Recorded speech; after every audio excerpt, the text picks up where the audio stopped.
I think we're live. Hold on.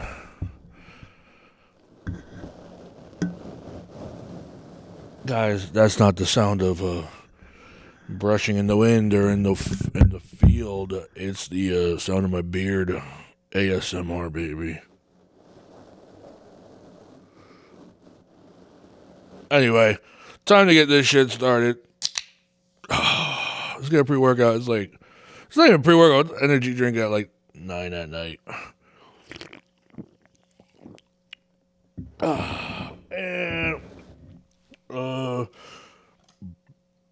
let's see. Let's get this shit going. I'm a mess today, and I guess I'll explain why. But suck my dick from the back. The reboot. I guess this is it's not a reboot, guys. I've just been away for like 2 weeks. I don't know. I think the last podcast has been 2 weeks. And it's not supposed to be like that. It's supposed to be a weekly podcast. I know, god damn it.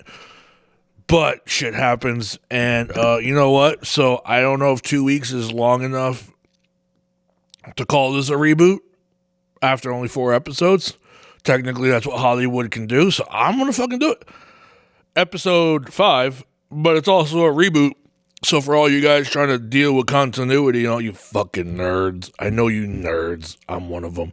Anyway, episode 5, reboot. Episode 1, roll out. Take these. And I was trying to figure out what lyric that goes like, take these away. I don't know. I can't remember. So just take these. And I'm just going to say nuts. Director. Troll King 1. I snuck in my influencer code. Actually, that fucking does work. Troll King 1, 1% off. Camera, blah, blah, blah. Yeah, I didn't really go there. The date. Who cares about the date anymore? Because it's just fucking COVID season. And nighttime. So, shoot.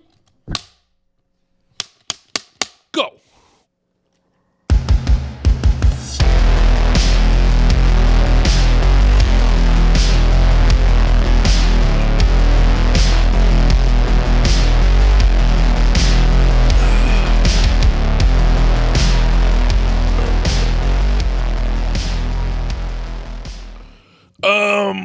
So yeah, welcome to episode 5, the reboot of the fucking Troll Time podcast.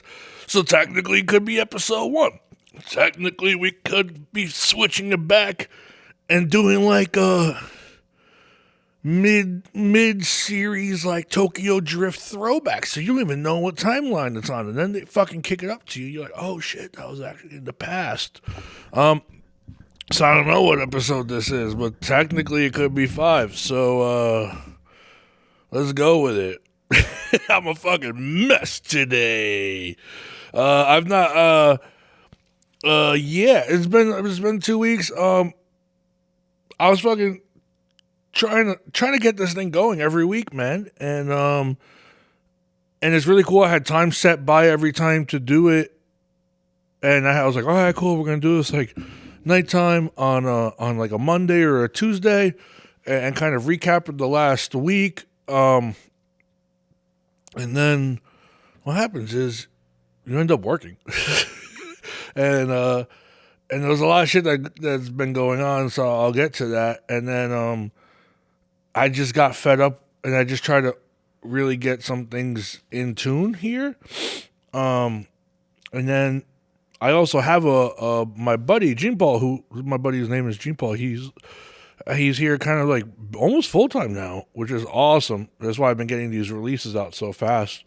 But having him here sometimes it's like it's weird, man. Trying to do this podcast like if I'm doing this podcast right now, I'm looking at you or I'm talking to you, but there ain't nobody else here. It's just you and me, baby. So if I'm doing this, I like the intimacy. And then if I was doing this with my buddy who would be sitting over, he'd be listening the whole time. And then I'd be laughing and it'd be awkward because we're fucking dumbasses. And this podcast would go nowhere.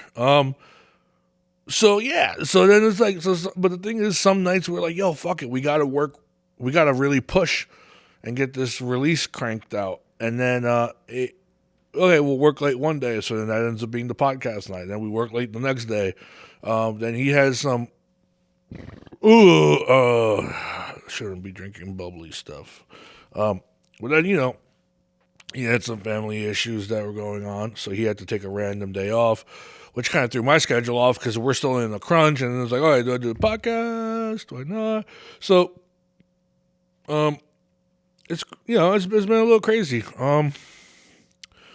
So yeah, you know what? Before I get into all the stuff that I've been doing, I guess we can keep it relevant and talk about the latest lifting news. A lot of shit went down over the weekend.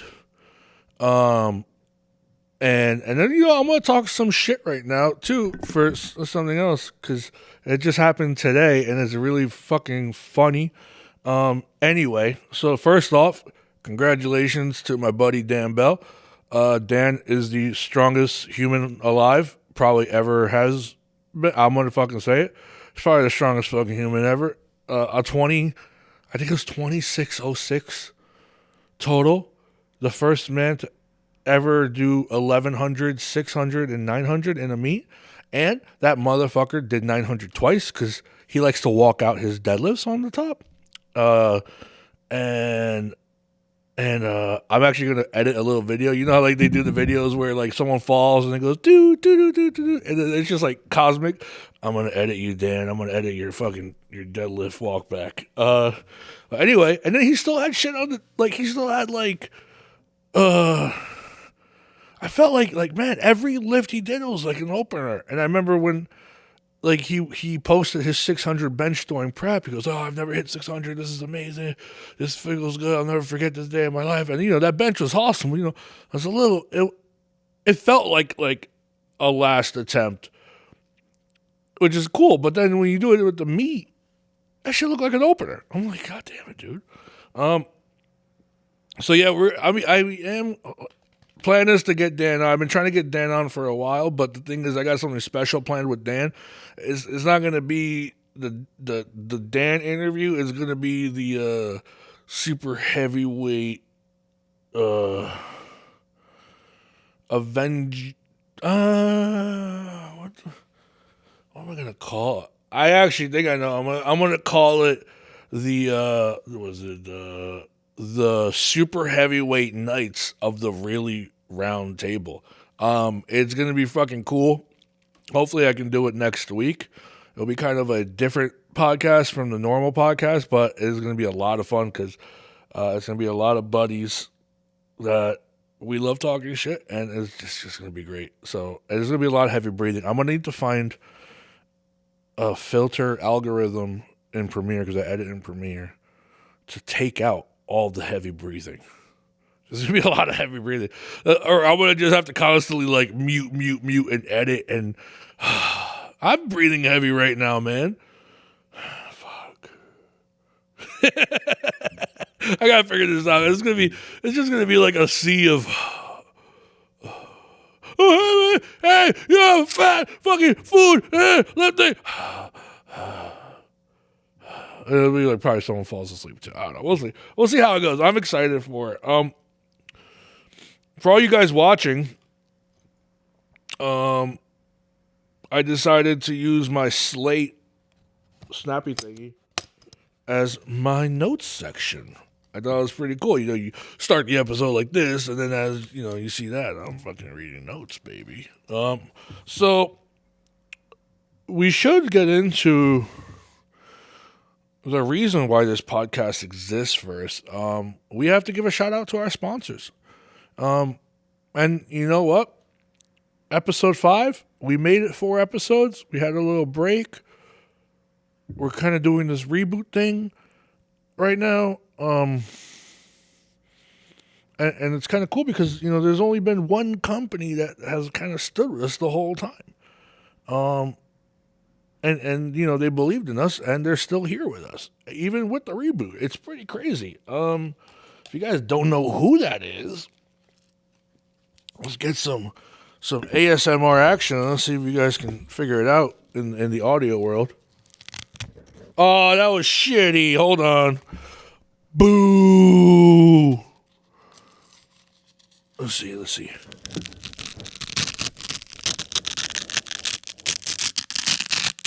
Ooh. All right, that was a good one. Lift Evil raps, man. Lift Evil. Lift Evil's been the only company that stuck with us this whole wild ride. This whole time, man. I fucking gotta give it to them. Those are some fucking class act motherfuckers. You know, they believe in small businesses. And they support small businesses and small businesses, and I heard it's run by this one dude. Anyway, I gotta give it to those guys. The guys make this podcast look great. They make it sound great. And they do great raps. They do other shit too, I heard. I heard they do shirts. But right now they're doing raps. And you know what? I'm gonna take this rap and I'm gonna fucking attach it to the microphone arm, so I could probably play with it later. I don't know, because it's in my peripheral. And then you guys, it's upside down. And you know what? Whatever. Raps they go either way. So yeah, shout out to our sponsors, Lift Evil. And I shouldn't be doing this because I kind of have a little bit of a headache right now, and it's like 9:00, and I'm drinking energy drink like Rain or whatever. And I need to wake up. So we're gonna do some ammonia. We gotta do some ammonia, man. Oh, I gotta ask something about Massonomics, guys. Hold on, 1 second, guys. Why did I breathe it in? Oh my god, I just did that again. Oh my god. Fuck. Oh. Oh my god. Why did I breathe that in? I'm fucking tearing again. Oh my god. I fucking love this. I was deadlifting yesterday, and then my buddy was deadlifting with me. He hit a PR too, and he shoots the ammonia, and I go like a crackhead after just to sniff the rest of it, man. Do any of you guys do that too? You guys sniff that ammonia when you see someone else throw it out? It's like the gym crackhead move, and I'm so fucking guilty of it. It doesn't even really hype me up. I just like the feeling.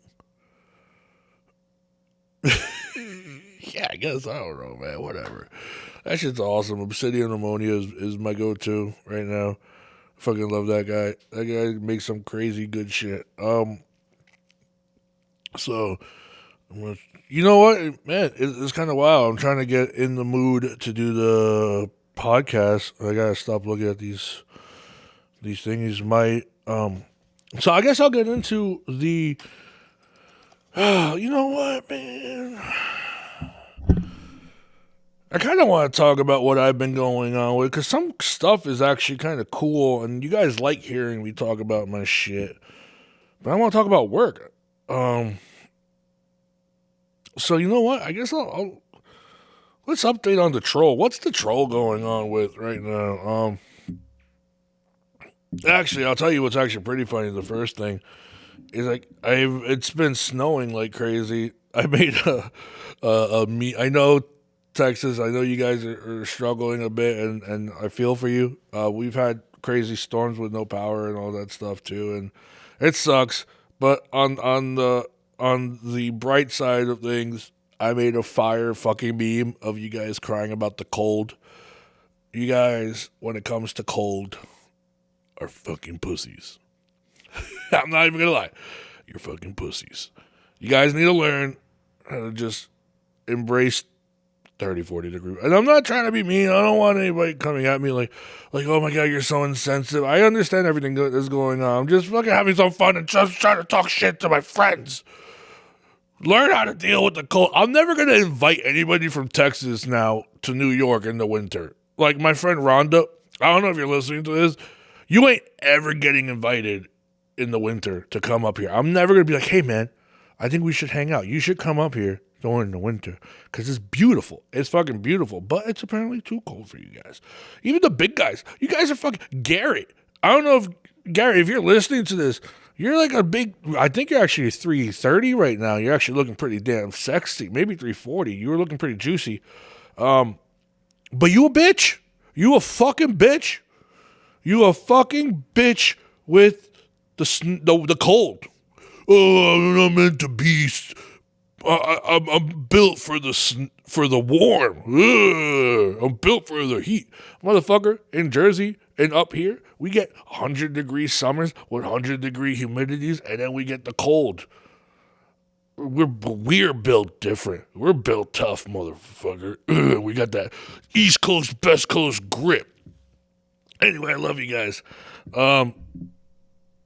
This problem. I see I'm all over the place. I wanted to talk shit on something, and I'm gonna get people talking shit to me about this.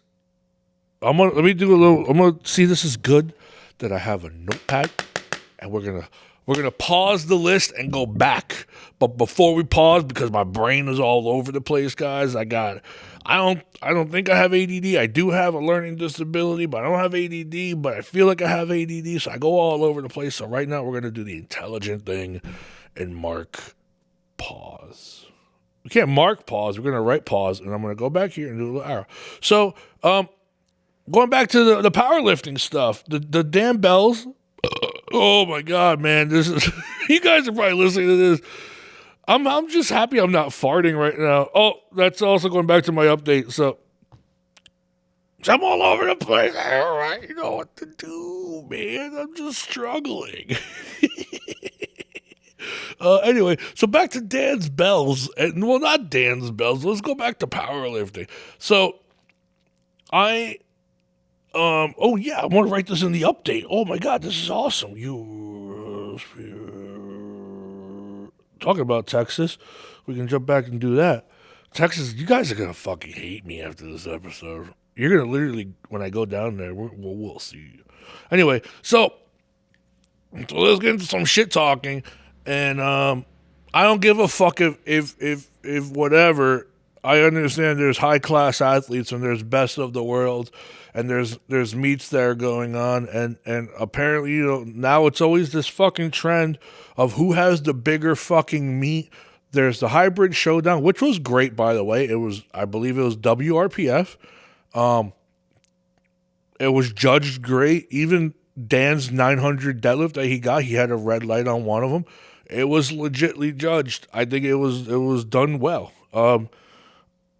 I won't say anything else. I'll just leave it at that. I'll say it's a very well run meet. But the thing is, it's like there's every meet. There's always these big meets. Everyone's trying to out meet the other meet, and then now it's like I know nobody's like none of the meet directors are like purposefully. Well, I don't fucking know anything anymore. Everyone's just trying to outdo everyone else's meet. And it's kind of making a little drift and a little like rift. And today there was this really funny news. I think it's been going on over the weekend. Surge Gym is doing a meet, and they're doing a pretty big meet, and they're doing a money meet, which is awesome. And they're inviting athletes to go register. I believe it's a free invitation, a free invitation to lift out if you're invited. I'm pretty sure it is. I wouldn't understand why. I'm sure the showdown did the same thing. But so what happened is, oh my God, I'm gonna get shit for this. I forgot what this girl's name is. I think it's Haley. Oh my God, I gotta look it up real quick. Whatever. I know I should have. She's an amazing lifter. She's literally like number one female right now. Not taking anything away from her, but everyone is kind of like, so she didn't get her invite, and a lot of other people did, and everyone's saying that, well, she's number one, she should be getting the invite as well. Where's her invite? And her coach is saying, where's her invite? I'm not going to say who the coaches. I have nothing against any of them. It's turning into fucking internet drama, man. And it's bullshit, and it's fucking stupid. Because now this is what happened last year with the showdown and this one fucking deadlift idiot or something who kept complaining, and it turned into all these DMs about fucking, oh, you didn't invite me, but now you're inviting me, but now I don't want to fucking go, so I'm going to just blast you all with the DMs. And then it becomes a fucking thing about which meat is doing it better, which meat isn't, oh, I invited this guy, well, I forgot to invite, or whatever, and now it's just all this fucking drama. Bro, if you didn't get invited, odds are we're already planning to do the showdown meet or whatever meet that's in the same time frame anyway. Or maybe they just don't fucking want you at the meet. I mean, I'm not talking shit to anybody. I'm just saying, I just hate that this shit is so social. Cause now it's, and I'm not trying to say that like anybody is sounding like a diva or they are or they aren't. It's just, there's, I guess, a right way to do it, and there's a wrong way to do it. And I personally think the right way to do it is behind the scenes. If you didn't get invited and if you feel like you should, Ben, or if you're, whatever, DM the fucking people and be like, hey, man, what's up? Did I not get an invitation? I'm I'm high ranked. I would love to do this fucking meet. If they, whatever. But now everyone's blasting shit on the internet. The first thing that something happens is like, let's fucking blast this drama on the internet. And then now you have this fucking powerlifting community fucking split between which meet is going to be better, which meet is bigger. Oh, this meet didn't invite this person. Now there's all this fucking drama. So I think that whole situation is bullshit. And it pisses me off. So I don't care if I'm not trying to offend anybody. I'm not trying to offend any lifter. I'm not trying to offend any meat. I'm just saying that the situation and the way it's handled is fucking stupid. So, I think it should have been handled. I think it should be handled behind the scenes. Because last year, I guess it tried to be, and then it fucking went public, and then it just became this whole drama shit show. And I want powerlifting to be cool and fun. And lately, it's just been a lot of fucking bullshit fucking drama. So I want to get rid of that shit. Like the hybrid meet over the weekend was great. I don't think there was any fucking drama. Leading up to it, at the meet, anything. I talked shit a little bit last time with Will about the last big record breakers, that there was all this post drama about uncalled meets and all this stuff, whatever. But I think it was really cool that the hybrid meet, being a big meet and having a lot of world record like Briani, was awesome. Who else? Oh, that's a truck outside. Who else? Oh my god. I think Tom Cal did pretty. I think he did awesome. I don't know if he Jamal broke an all-time world record. A couple lifts. So I mean, it was a great meet. No drama. Everyone walks away. Fucking awesome. And then now you already have this fucking other meet coming in. And it's already, this fucking drama already started lifting into it. And then it happened last year too with the showdown meet and all this shit, man. It's like fucking shut up and just fucking, I don't know, man. Whatever. I think that's stupid. I think the drama and the instinct, or not, I guess the instinct, I think the urge to instantly go on social media the second something doesn't go your way and kind of push it to the people should stop, because what I feel the way it looks like is like you might be helping out your athlete, getting him into a meet, but at the same time, now do you really want that fucking person in the meet? Are you even gonna? Is that person even gonna do the meet? Or are you just trying to blast fucking drama right now? Right? Like, I doubt that like, I can't remember, Haley or something. Oh my god, she's awesome. I can't even remember her name. Anyway, I doubt she's gonna do that meet anyway. She's probably gonna do the showdown anyway. But now they're putting on. I don't know, man. Whatever. Fuck it. If I get fucking hate, whatever, man. I'm talking shit. This is troll time. I'm here to talk shit and say what I say. Stop with the fucking drama in the community and handle your shit more professionally. We're all fucking adults. And says the guy who will blast people who ask for free shit. You know what, though? Those people are... That's bottom of the barrel shit.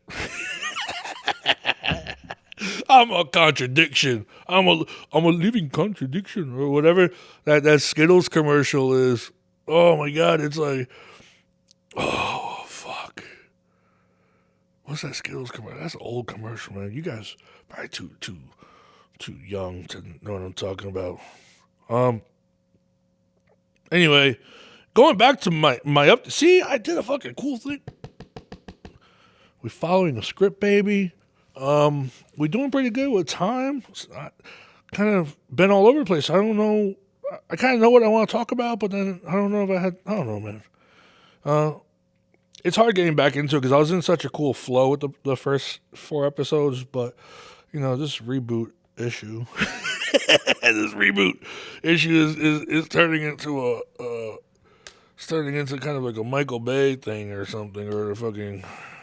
Should have went to J.J. Abrams' way and just kind of stick to the old script and then fucked it up after. But kind of going back to the George Lucas one where it's the prequel reboot and it's all crazy. Those trilogies sucked. Sorry, Star Wars guys. I love Star Wars, but seriously. Anyway, so back to me. This is actually pretty cool. So I'm on a sofa right now, and actually, I feel pretty big, but not big in a good way. So I'm on a meet prep. I'm training. I'm doing pretty good. My lifts are fucking flying, which is great. And but one thing that happens that I mentioned it from the last thing, my ring finger is completely busted. I think I tore something, and I can still move it, and I have like maybe 60% mobility, but it's complete. I can't do any grip stuff with it. So it's pretty fucked. But training for my next meet, April 10th, the Battle of the Brutes, USS Strongman, that's going good, man. I actually hired a nutritionist this week. You'll probably see me post him once I start getting in the flow of it. This week, he has me kind of doing like a maintenance cleanup, and it's 3,800 to 4,000 calories. So yesterday was insanity with work. I'll try and touch on that. That's kind of top secret stuff. But anyway, the whole weekend was top secret. It was crazy. Anyway, so I hired a nutritionist, man. I'm trying to get my shit together. The whole last year was all about. I got caught up, and I mentioned this in like a few episodes back. I always get caught up in work and everything. I always ignore my health. So last year, around August, I ended up in the hospital for my stomach for diverticulitis, and I recovered, but I never really recovered because now I don't know what to eat right. So, and I've been trying to eat clean lately, and I stepped on the scale the other day, and I'm on shit, but. And I know that has to do with weight gain, but bro, I weighed in at 375. I'm a sloppy 375. I don't need this belly. This belly does nothing for me. It does nothing for my conditioning. So I was like, you know what, man? I have a coach. I have an amazing coach, Rob Hall, who I'm also going to get on this podcast and chat with him because he's fucking awesome. But anyway, I have an amazing coach. And then now I really need to like focus on my nutrition, man. I focused on my health last year. I just actually recently did a cardiac echo. I have like high hypertension, so some days my blood pressure is really good, some days it's a little bit tight or high. So lately and I guess this is probably just me, jumping on TRT and stuff and having it upped a little bit, but like my feet have been getting swollen and water retention's been crazy. So I wanted to make sure everything was all good. So I did a cardiac echo they Doppled my veins on my legs. They like checked them out. They did it on my heart. Everything came out great. So I'm happy with that. So I guess it's just my body adjusting to the gear, which is not really much gear at all, but I guess I'm very sensitive to it and the estrogen and stuff. So done a little things about, like splitting up my dose into other days. I don't want to talk too much. I don't care about actually talking about drugs. You know what? Fuck that shit. I'll talk about what I have, but yeah, man, it's weird. It's kind of like, so my big focus this year is I want to get healthier. So last year was my stomach. I found out what was wrong with it. My TRT was super low, which is shitty.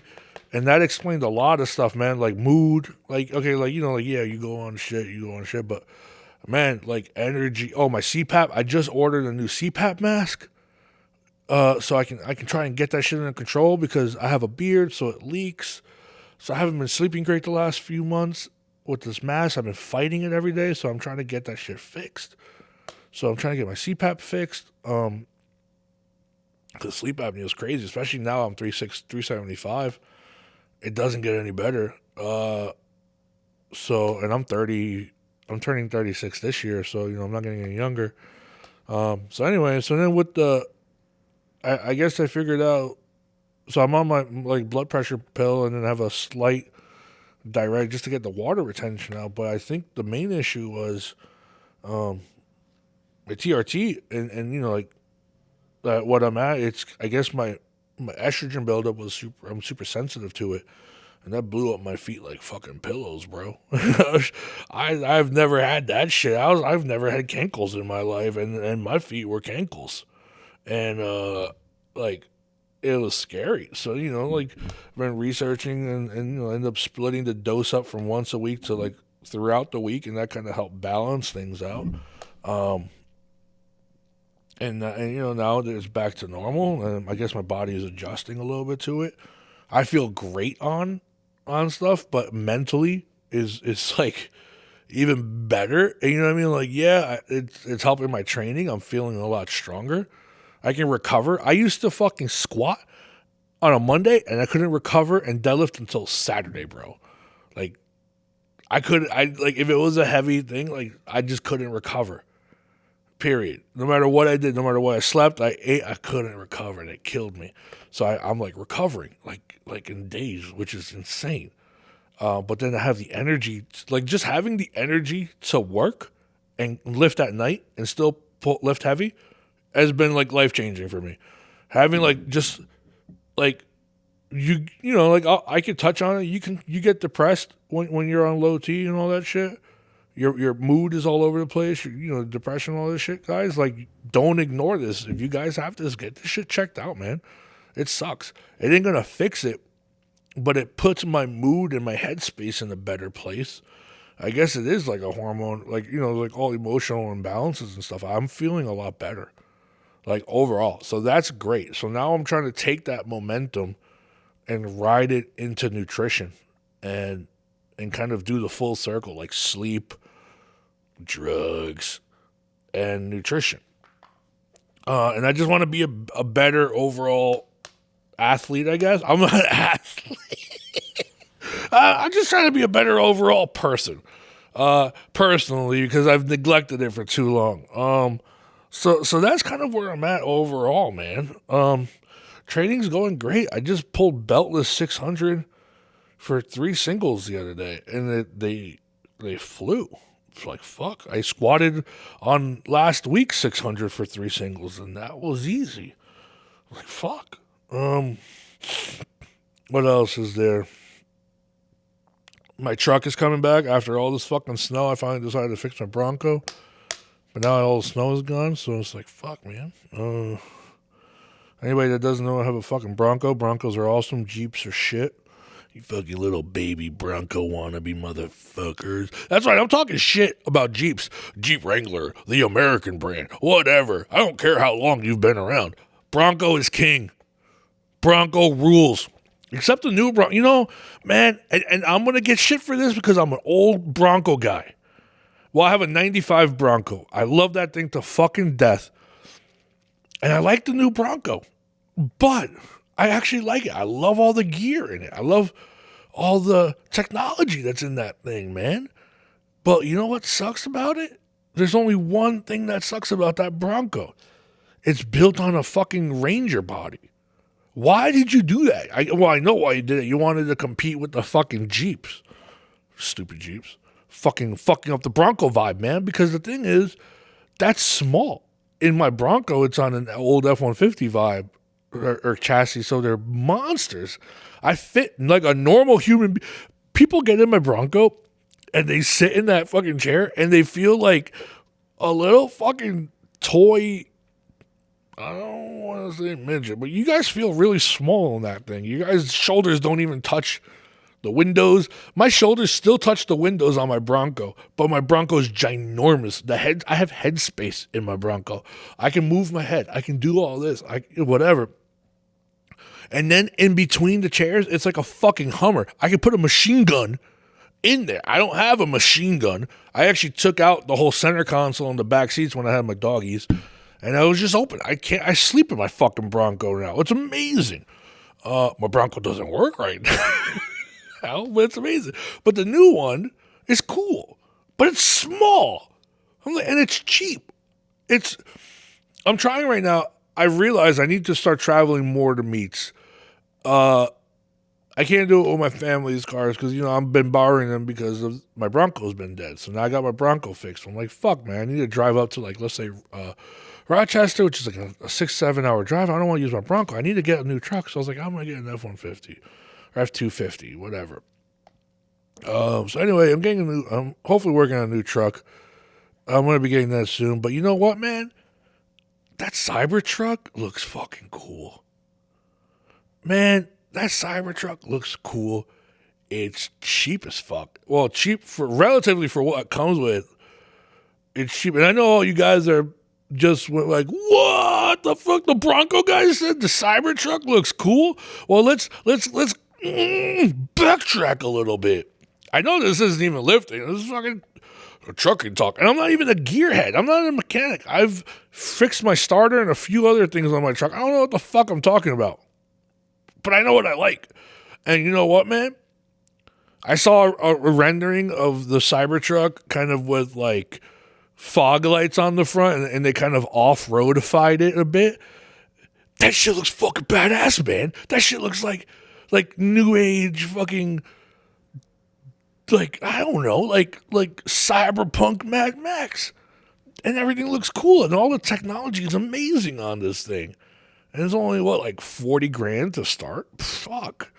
And it's boxy. The old Bronco is boxy as hell, and it's huge. It's obnoxiously huge. The Cybertruck is obnoxiously huge, and it's cold-rolled steel. So, the whole window thing obviously is fixed, but it's cold-rolled steel. So it has to be way more durable than these fucking aluminum bodies. I don't want to buy a new truck right now. I'm looking for a 2012 to 2015 F1 F250. But I know all I have to do is go, whoo, whoo, and I'll scratch the body. With that Cybertruck, that thing looks like I can fucking, fuck it up. And I won't get fucked up. That's cool, man. That's my kind of truck. I like that shit. And the wheels look badass. Everything about it is cool as fuck. So I kind of want a fucking Cybertruck, man. I don't know. I know they're not even out yet. They don't even have a final model out yet. But, some of that beard ASMR. Yeah, so, personal, I guess that's an update. I want a Cybertruck. And I want to, my brain makes no sense for anybody that's like, I drive a Bronco that has a straight pipe muffler system, so it's completely horrible for the environment. I apologize to all your environment guys. I don't apologize when I drove it in California, because California, you guys suck at driving. You can suck my fucking dick.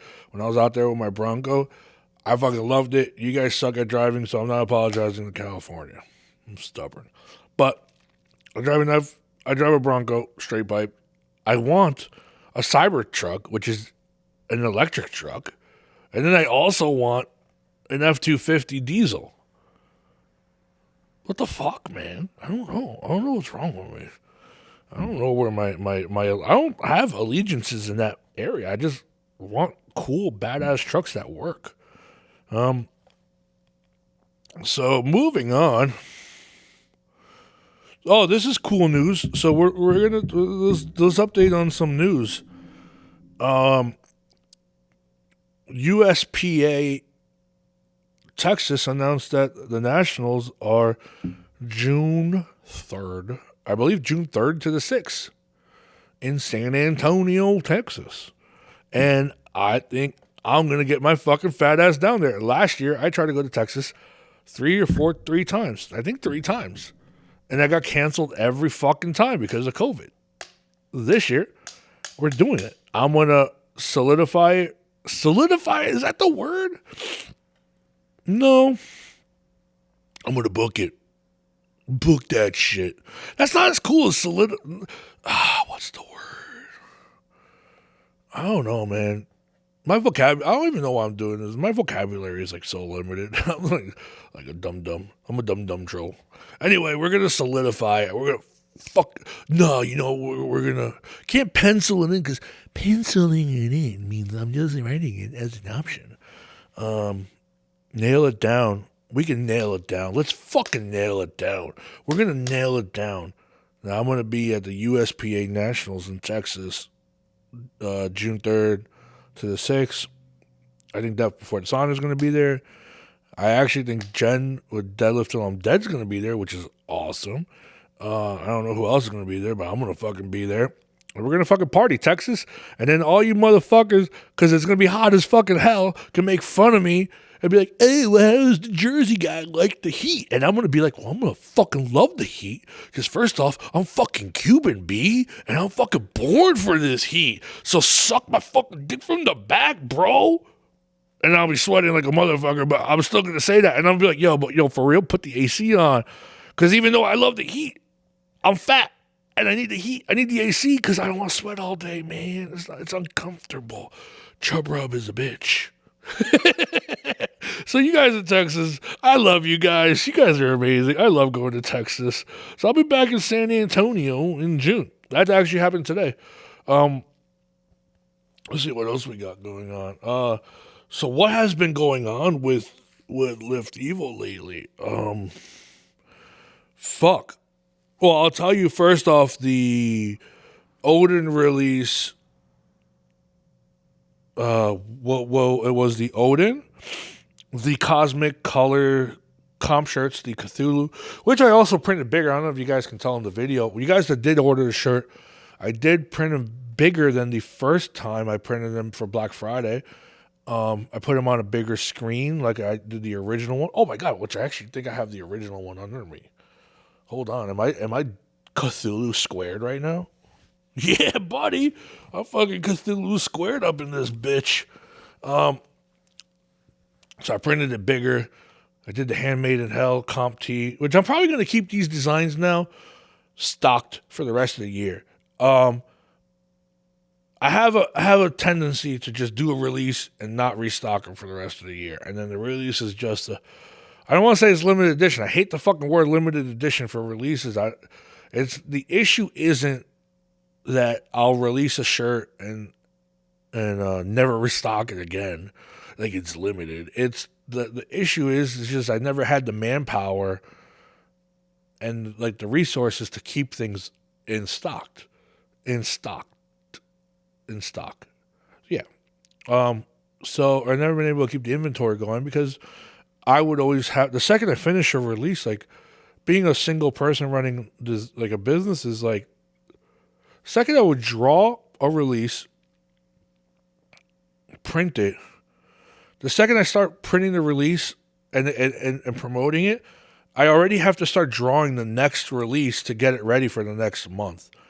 And then all my energy would just go into that. I never had energy or I never had somebody to be like, hey, man, I got these shirts. Let's print them. Let's go. So that's what my buddy Gene Paul has been able to do now. So. It's a beeping outside. That's not the fire alarms. Also, for anybody listening, the fire alarms are still behind the sofa. I've never fucking installed them again. So, OSHA, don't come after me. There has not been many fires lately. Anyway, so I'm keeping the comp shirts in stock. I might change up the colors every couple releases just so I don't get bored looking at them. And I'm also going to be doing, I think, the Legion shirt, because you guys really liked the Legion shirt, which was the skull with the big Lift Evil in the back. And I'm also, the next release, which I'll get to, is I'm releasing the crest, which is this guy on the chest. So I'm going to keep those guys in stock for, like, the full rest of the year. And those will kind of be, like, my basic Lift Evil shirts. Just because I have the resources now to do them. So So yeah, so I was able to get this release out in under like in a week, and I released it on Friday. The whole next week we just printed and packed, and I had everything going out from Tuesday to Wednesday. A week and a half, I got this whole release out, and it was a pretty good release. So I appreciate all you guys. That's a record for me. Super good. And also within that time frame, I was able to get these guys out. They're all done. I'm never doing this again. This is the worst mistake of my life. For anybody that's listening, this is the Doom box, the Doom Vault box. They're done. They're all fucking out. They've all been out Wednesday, since last Wednesday. This is next week, Tuesday. And now what's fucking crazy about this stupid fucking box, which I want to, no, it's not stupid. It's a cool idea that I overestimated, and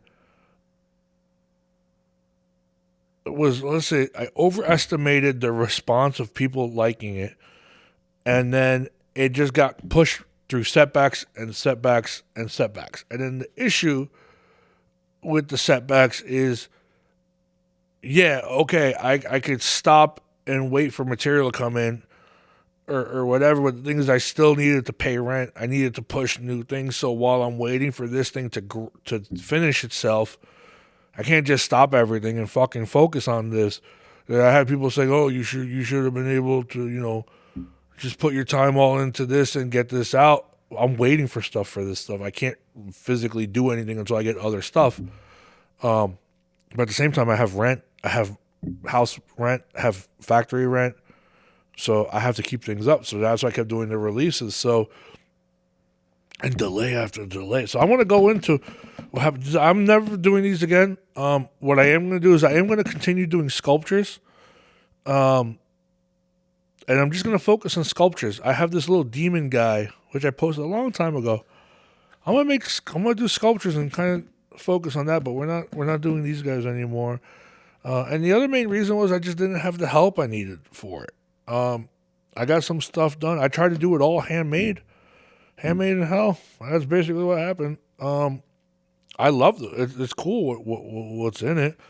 The amount of stuff that's in it is pretty fucking cool for, I guess, the price. I mean, I ended up almost losing. I think I actually ended up losing money on it in general. I mean, it's none of your concern. It doesn't matter, you guys. It's just because of all the delays and all the lost products. I'm doing this within a global pandemic. Was a stupid idea. But really quick, just so I'll do a bigger update before I get into this, and I get into the future stuff. So all these boxes are out as of last Wednesday. They're all out. I don't want to talk shit, but you know what, man? It's kind of crazy. Like I love the guys that support the brand, but some people just don't get, when you're a small brand. I literally posted, I'm leaving the post office last Wednesday. I'm driving out. I just finished dropping off. I literally got within 5 minutes DMs from people saying, "Hey, the tracking hasn't updated yet. You just left the post office." It's yeah, I just left the post office with an entire minivan full of orders of it was about 100 of these boxes and bins of orders. I just dropped it off in the back of the post office. They haven't even wheeled it inside the process. Of course, the track. I'm trying. I'm being nice. I was I'm not mad. It's just come on, man. And then it'll be the next morning. It'll be well, the tracking hasn't updated yet. I was well, it's 8 a.m. on a Monday, or on whatever. And then it was every day 8 a.m. And it's just a couple people just whatever it is customer service. I have to get better at it. I know I'm bitching, but it's I dropped everything off and there's nothing much I can do. So what's also been crazy is last week I dropped off all these orders in the middle of Texas recovering, and not just Texas. I think it's like the whole Midwest had this crazy storm, and yet like Texas is down, but I mean like Tennessee, everybody, like all this stuff. I don't know what the fuck is going on with USPS, but I dropped it off after they just went through all that, and then I do it on Wednesday, and then on Friday, and then on Thursday and Friday we snow for like 2 days straight here. So it's like in between storms, but then that means wherever it's going to is fucked up, and then when it's trying to leave, it just got fucked up over the weekend. So I literally sent a few packages to. This is amazing. I sent a few packages like to Jersey, to Massachusetts or whatever, and they're in Hawaii. They literally got to the next. My one buddy, is it Cody in Massachusetts? Yeah, I got to his next town, ready to deliver the next day, and then it gets shot to Florida or something. Like, what the fuck? What's going on, USP? Like, you're wasting money bringing this shit, whatever. So, half of these boxes haven't even gotten tracked yet, which is frustrating because I pay for tracking. I always pay for tracking on first class packages, and then some are priority, but they don't fucking track them. So it's like, if I don't pay for the tracking, if I just drop it off, it'll be like, oh, we never got it. But then they don't fucking track them. So it's like frustrating as hell. And then when they do track them, they're fucking sending them across the country. So anyway, guys, I guess I'm just bitching and rambling, and I apologize for everybody that's been very patient on this. I mean, like, I'm super grateful and everything. But shipping, it's just like, what the fuck, man. But that's also leading me to some sad news. Sorry, I got to drink to this one. I'm canceling international orders. I'm not doing international anymore for a while until the world fixes itself. I'm only doing Canada, American bases, because American bases, even though they're going to Germany or wherever the fuck it is, for some reason, you American bases get orders faster than me sending it to my next fucking town. So the army works. I guess all that tax money goes really good for their fucking orders. So that's good. So American bases, y'all are set. Canada, y'all are still okay. I still love Canarnia, even though I can't find a closet to travel into to go to Canarnia. But everybody else in the world, I'm sorry. I've been charging like shipping. Still, I think what is it, like $15 for shipping? But for the last 2 years, it's actually been up to like 22 to 25. So I've been eating that price just because there's not that many international orders. So I was like, fuck it, I'll eat that price. But then now, 70 or 60% of the orders I get, I say 70% of the orders I send literally come right back to me after customs. And I got to pay another $20 or $30, whatever the hell it is, to ship it back out. And then there's orders that just get lost. So it's another send all the product and the shipping. And so it's just a business move. A lot of other brands have done it, and I apologize, guys. I love you guys internationally that support, but if you want to do an order internationally, I'll open it up to personal, but I can't guarantee if customs loses the order, and if it gets lost, I can't send another one. So unfortunately, that kind of is what it is. So yeah. So, and then you know what? I'll talk about. Kind of want to talk about this one other thing real quick. So, I might wrap up. I might not show what's in this box until the next episode, or I might just do a quick. You know what I'm gonna do? I'm gonna do a quick box episode this week, and I'm gonna post it up as a separate little thing and explain what was in all the boxes. And so anybody that in the future was planning, I'm like, oh man, that's a dope box. Maybe I'll get it. Well, you can't because it ain't gonna ever fucking happen again. I'm an asshole. And for everybody that is waiting on the boxes still, I apologize, but they're out. So I'll probably sideline this to do its own little shorter episode, maybe like a 10-minute episode, and I'll go into explaining like the materials. I got crazy delayed. Then I lost a lot of material in the mail, like a lot of the casting and all the other shit. So I had to pay like almost 3 times for the casting material, which is what the killer part was. And then the statues themselves, like the shirts were done, the pins and the patches, those took a few months. They didn't actually get here until like September, October. Everything, it was just fucking delayed. And then one of them was lost in customs for like a month or two. It's like, fuck. And then the statues,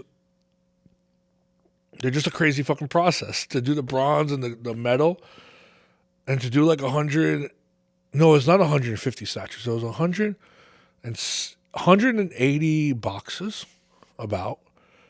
And then there was about 100 multi-statues. No, yeah. I'd say 80 to 90 multi-statues, which means that the big statues was double. So that would be 200 statues plus the other, what was it, 100. There's a lot of statues. I don't know the numbers right now. I just know that the ultra boxes, which the ones that took the longest, the big statues, there's 2 statues in them. So, and it was like a lot. And then it's like I'll go over it on another story. And I could have done it more efficiently. But the issue is I keep running out of material, and I keep ordering the material, and then the material never came. And it's just like, bad planning on my end, and also just a lot of like, this is literally, you could say it was doomed from the start. I am going to do statues, though, because I was born on sculpting.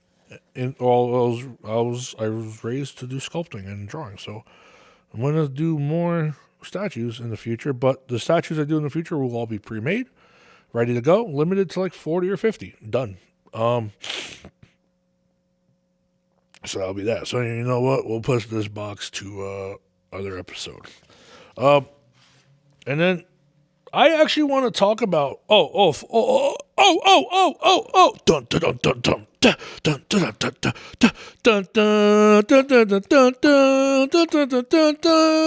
dun dun dun dun. Anybody that fucking knows that song, I fucking love you. It's a thrash metal song, if you guys don't know. One thing I am going to do, this is in the middle of the episode, I'm going to try and figure this out. If you guys give me a minute.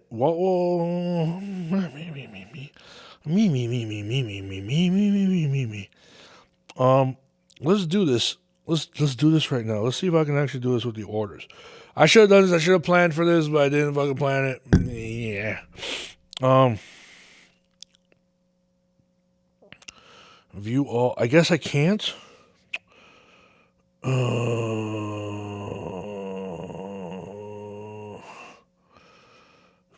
2020. Okay, here we go. This is what I want to do. We're going to do custom. We're going to do from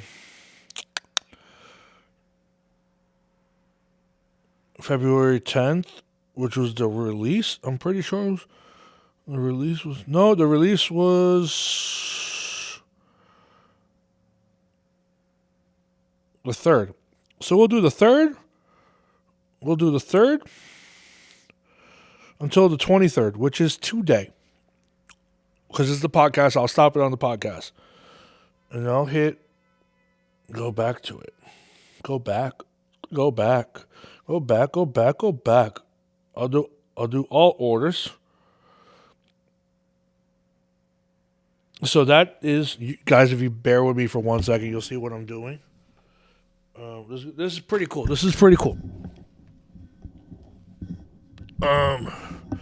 So that is order 13417 is the newest order. And then if I go switch it the other way, go to oldest first, Yeah, sorry. 13128. Okay. So I have a range of orders. So 13128 13417. I don't know anybody's names. I don't know anything with any of these orders. What I'm going to do right now is between this range, I should have done it another way.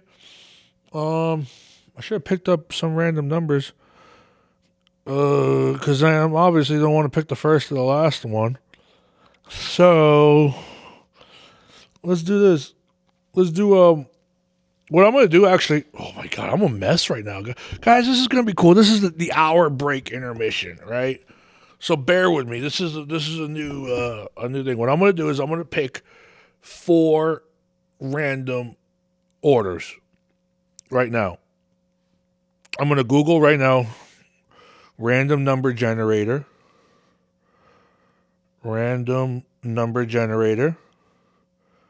Minimum is 1. Maximum is going to be, let's just do 10. And then whatever the range is. No, we can't do 10. We have to do 9. And then 0. 0 and 9. Even though the first one, it has to be between 1 and 4, whatever.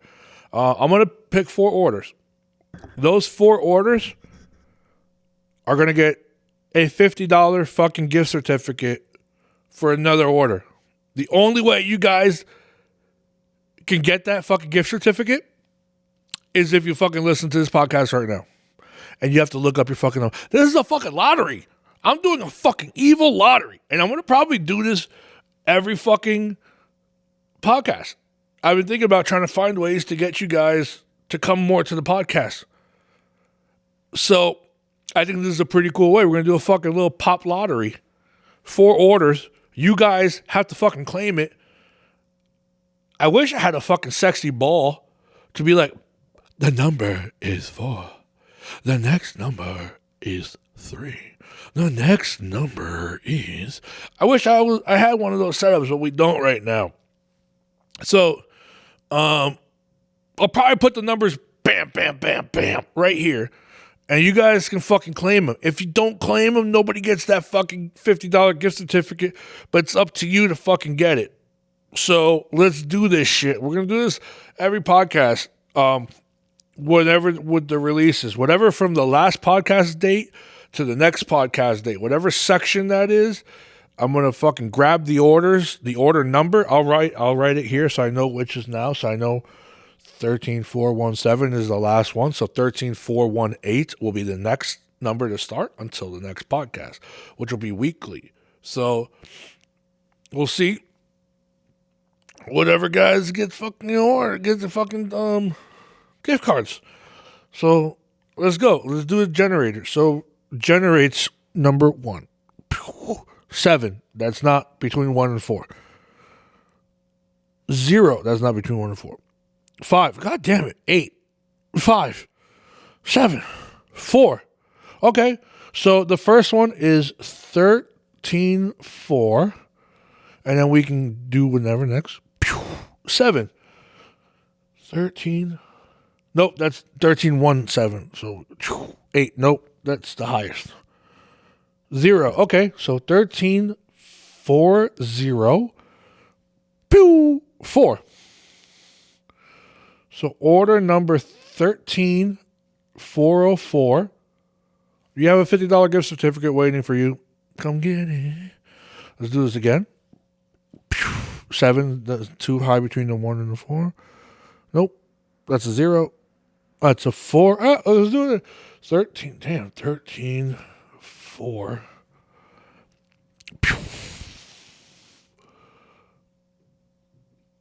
We don't have 4-8. There's only 4-1. So 2 is too high. 3 is too high.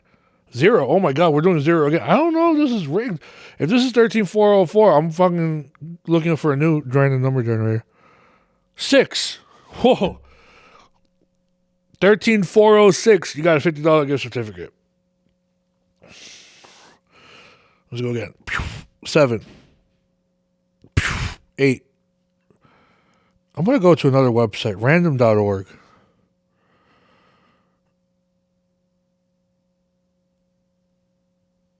You know what? I'm going to do the minimum. No, I can't do the minimum because it's numbers, because it can go 0, 0, 0. So I'm going to do the random numbers. Minimum is 0. Maximum is 9. Generate. 2. Okay. 13, 2.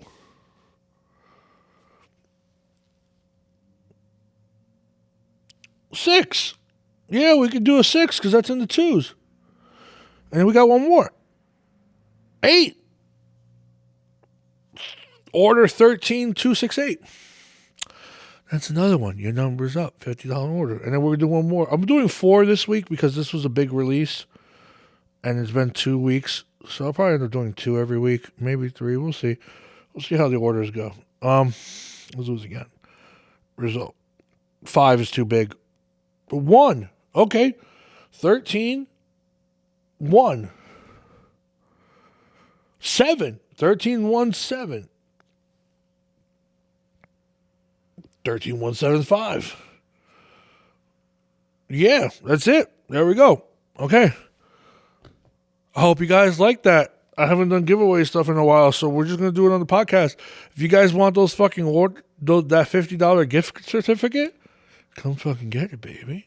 Come fucking get it. I got 4 orders right here. 13,175. Bring.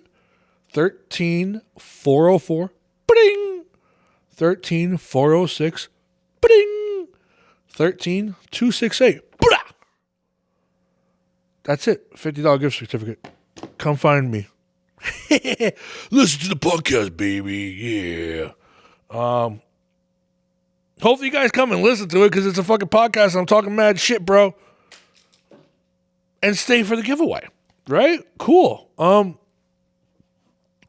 So let's get on. You know what, man? I wanted to touch base on this shit because this is a post that kind of blew up.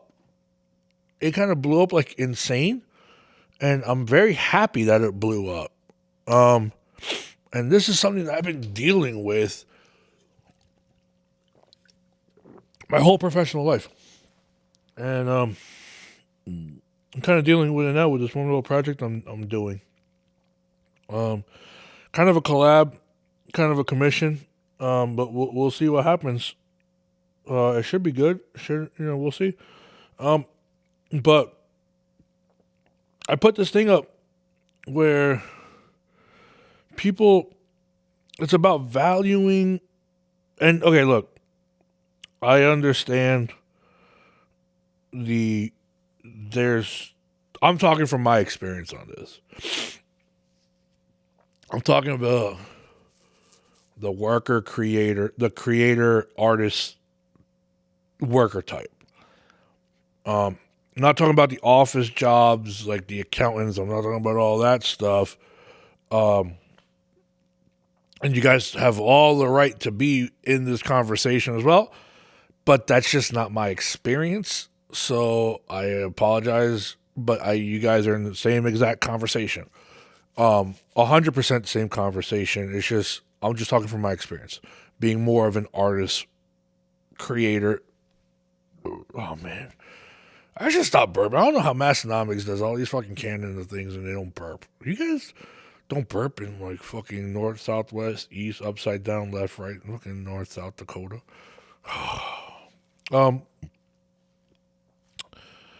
Anyway, so I did this post that it was pretty cool. I saw it on somebody else's post and I had to redo it because it drove me fucking nuts. It triggered me so bad.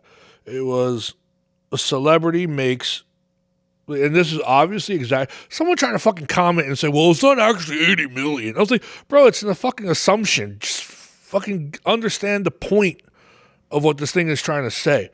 But it's like a celebrity makes 80 million plus a year. Whatever it is. It's a lot. You never meet them. you pay full price for whatever they sell or endorse. Fucking facts. And I'll explain it. And then the bottom part says small business owner makes 25 to 100K a year. Yeah, that's for the business, like also lifestyle wise, it's like I'm just literally living to support the business right now. So it's probably even less than that. They live next door. I am fucking next door. If you do want to come see me, I am in Jersey City.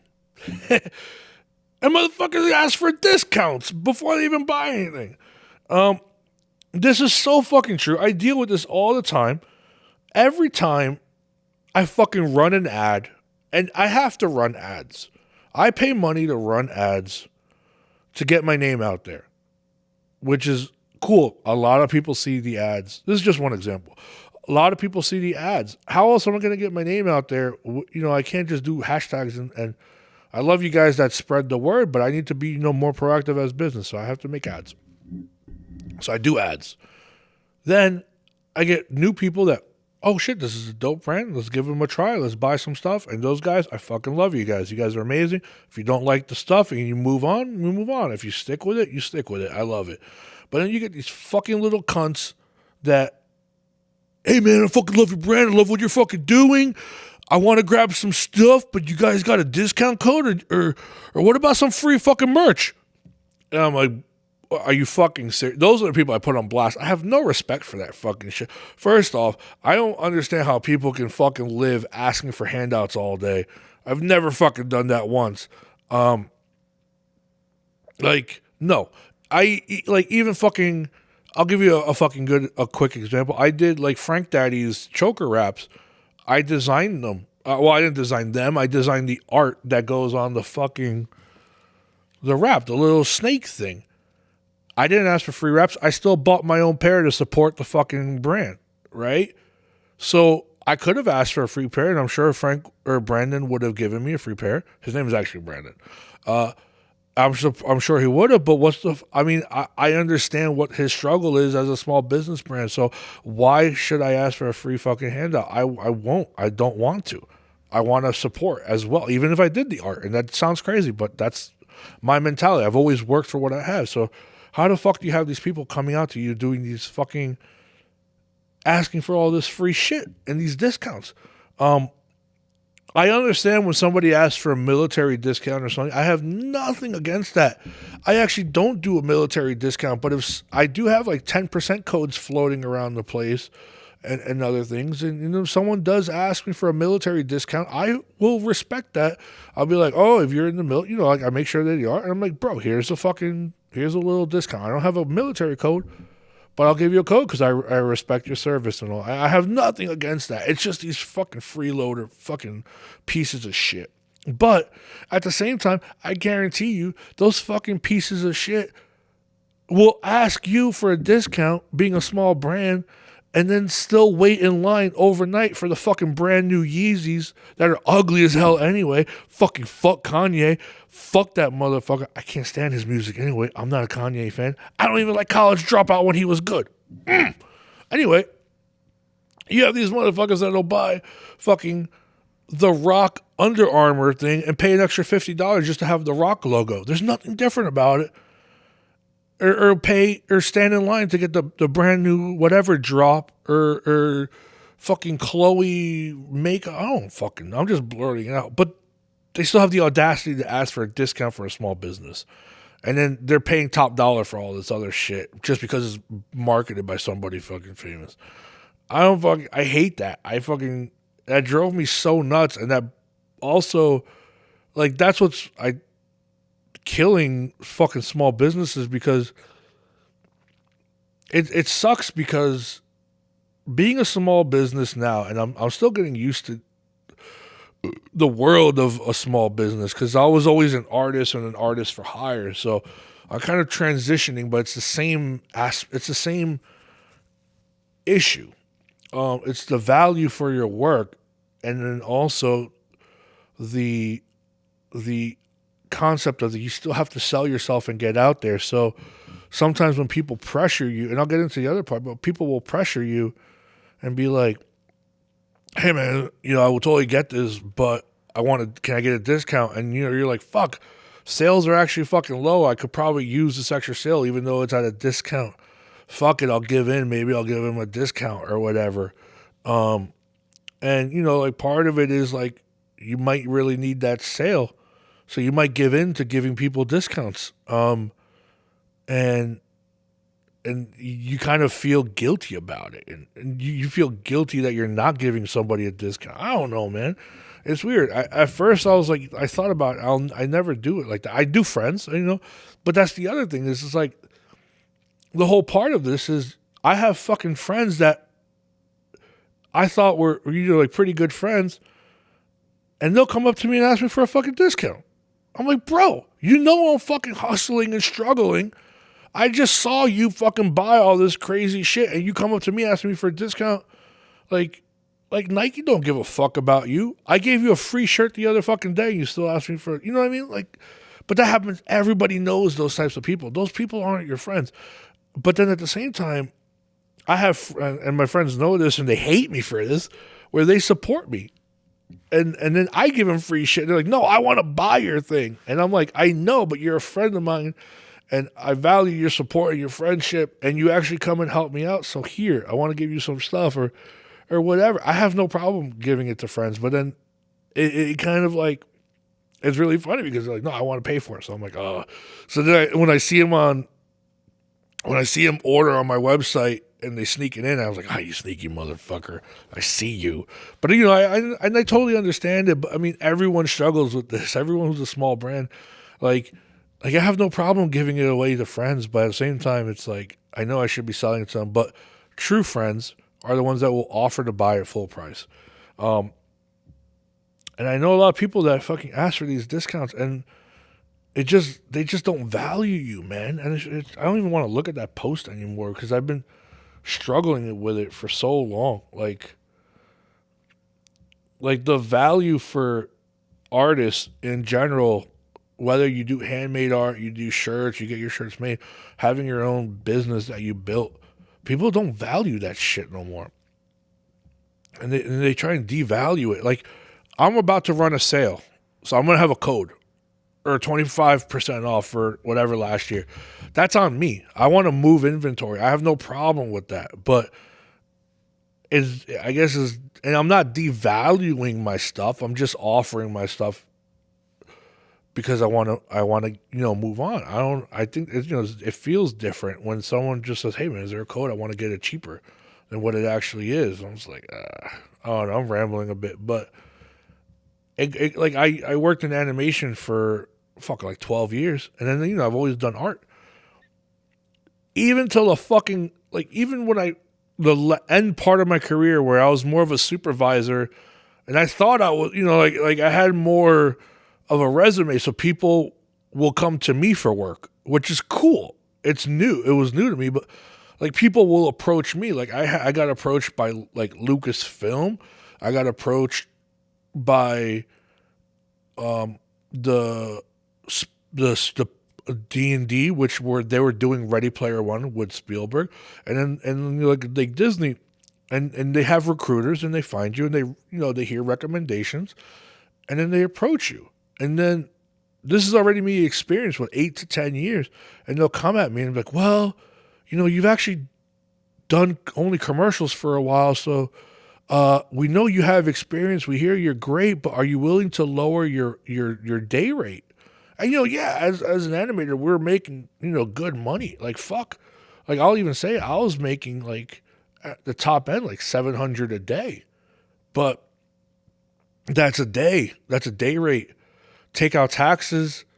And that's a day rate. So the issue with the industry is the industry fucking overtime work. You'll work that night. That night is still part of your day rate, so you don't get overtime. It's abuse. You know, it definitely, they abuse it. They definitely abuse it, but at the same time, it's like, so they will come at me and they'll be like, "Well, we want you for this movie to work and do this. We heard great things. Are you willing to lower your rate?" And, you know, part of me is like, "Fuck, I really want to do this," but I'm an artist. I got here because I fucking worked my ass off, so I know that's my value. My value is that day rate that I just gave you. And you're basically telling me that's great, but we need to save money and we kind of don't want to pay that.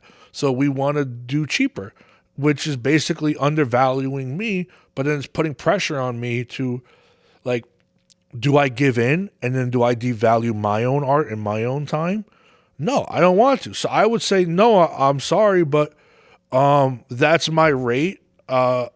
That rate comes with a lot of experience. If you don't want to pay that, then I'm sorry. And then I've done that. I've done that to all those guys.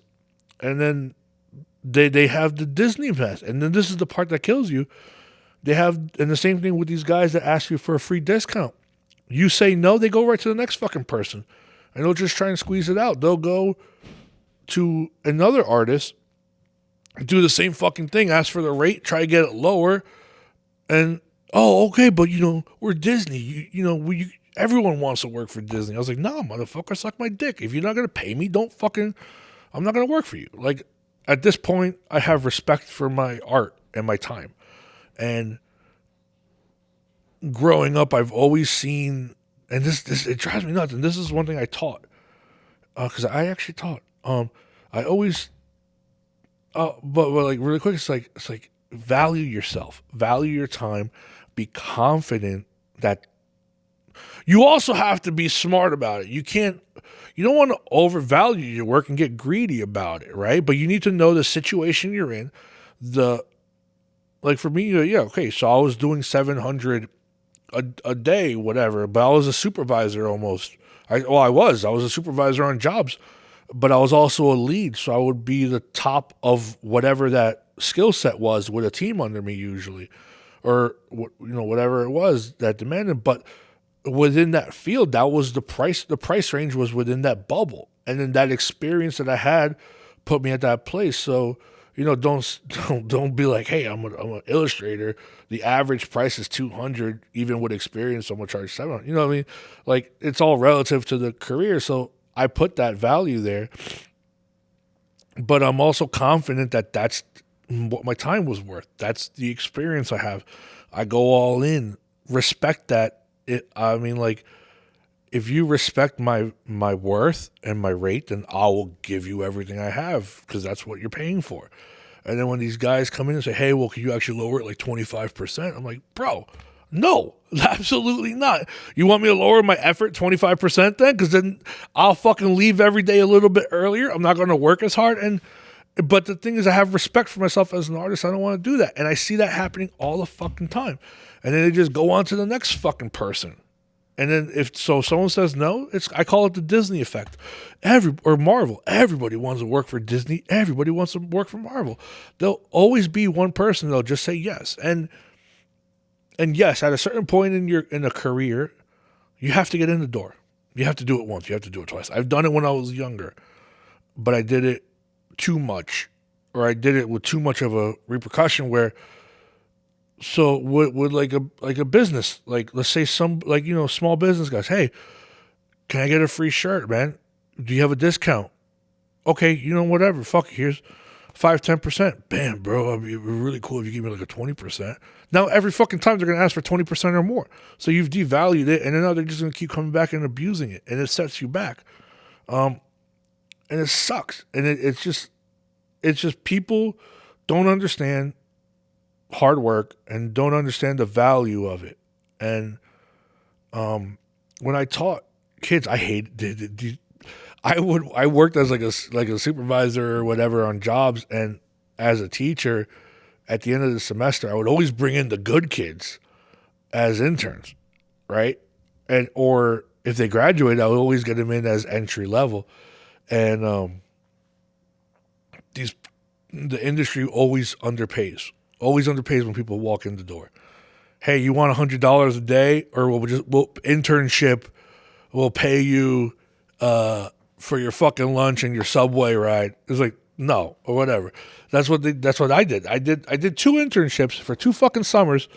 Where one summer they didn't pay me shit, and one summer they gave me $10 a day for fucking lunch. $10 a day for lunch in New York City, is nothing.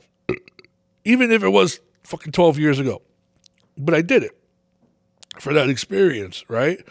But once I did it, I knew I'm never going to fucking do that again. So when I came out the door, I put in my time. You're not going to be able to do that to me anymore. And then I had to learn the hard way.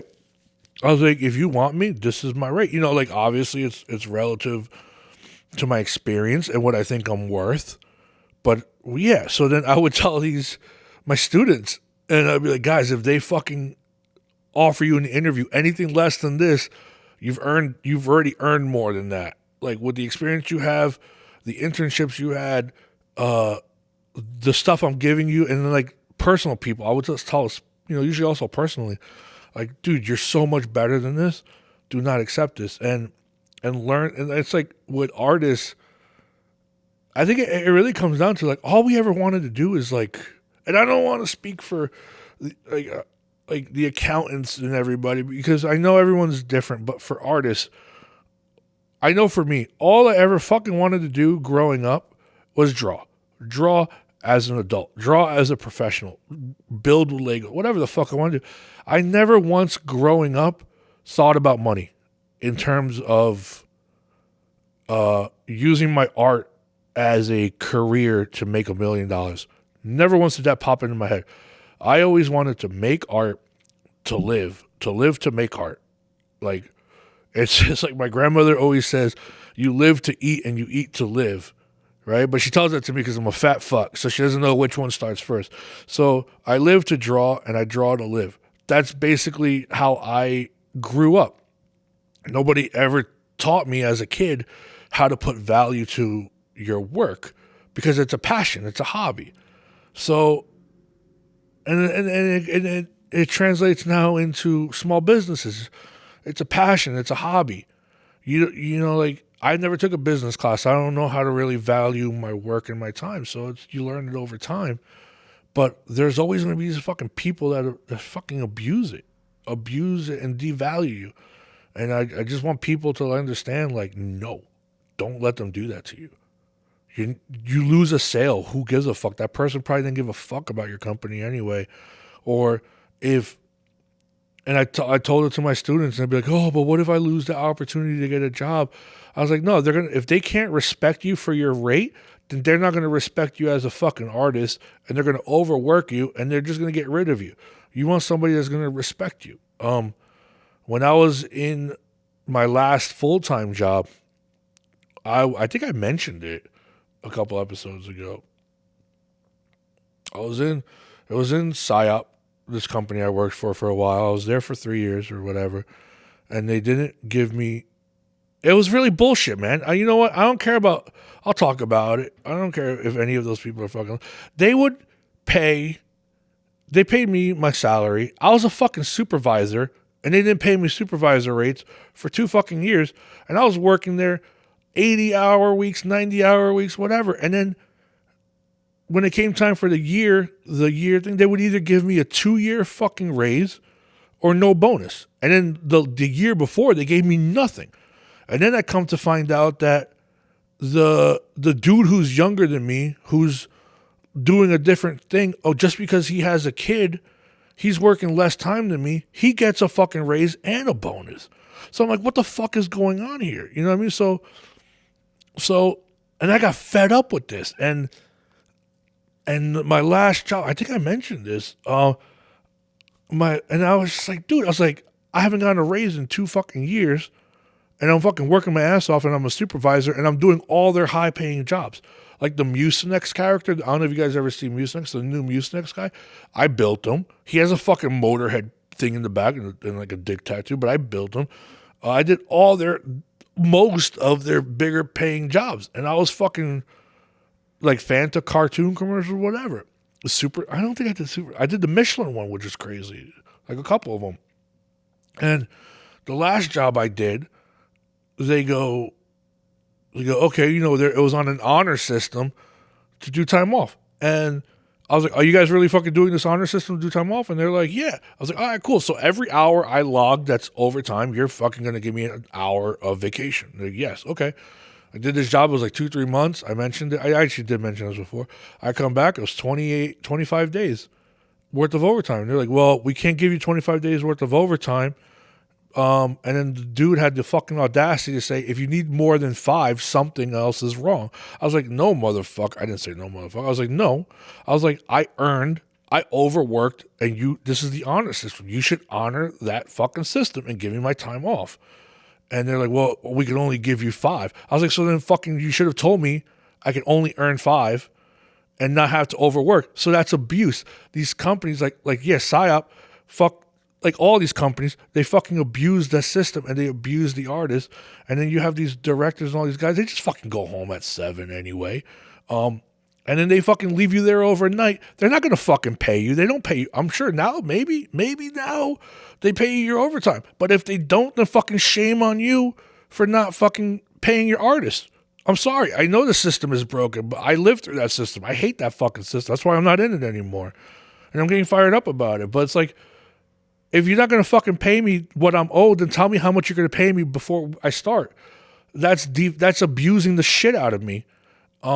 And it happens to every fucking artist in Marvel. You know how many people I know who work in Marvel movies that fucking work 100? Dude, I know a dude who was a supervisor who went from Captain America to Doctor Strange. And he literally was doing like 100-hour weeks, 80-hour weeks. And they said, if you take a vacation in between this job to the next job, we can't guarantee that you'll come back to work on Doctor Strange because we need you right away. Even though you've earned this time, we need you right now to jump into the other movie. So they just fucking abuse your time.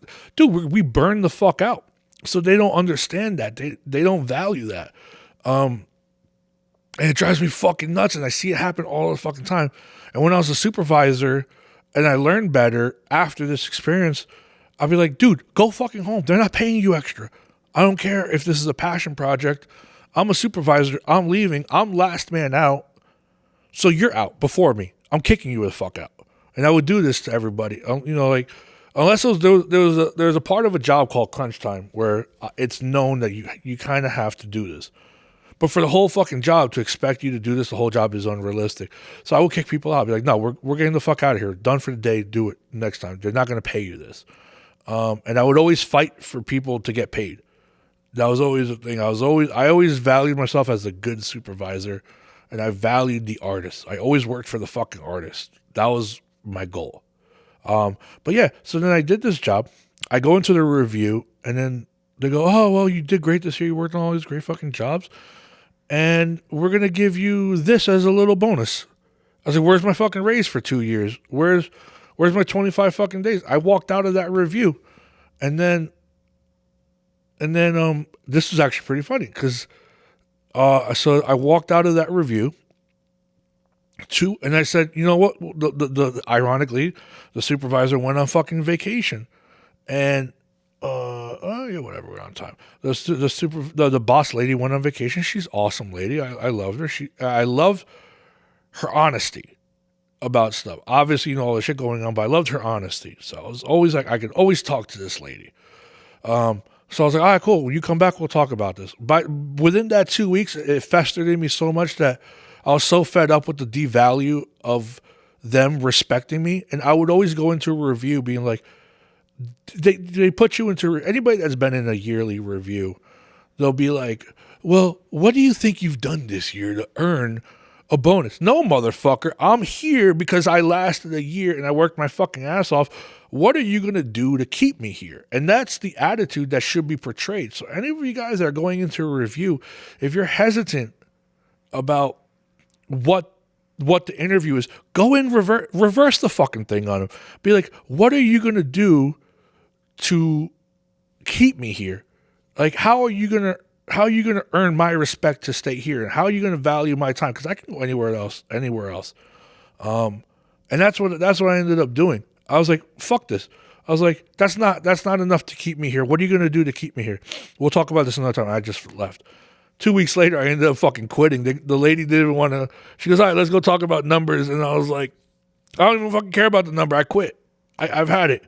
So I talked to her, and then I ended up coming back a month later to supervise a job, except my rate went from $500 a day to $700 a day because I finally said, this is what my fucking rate is.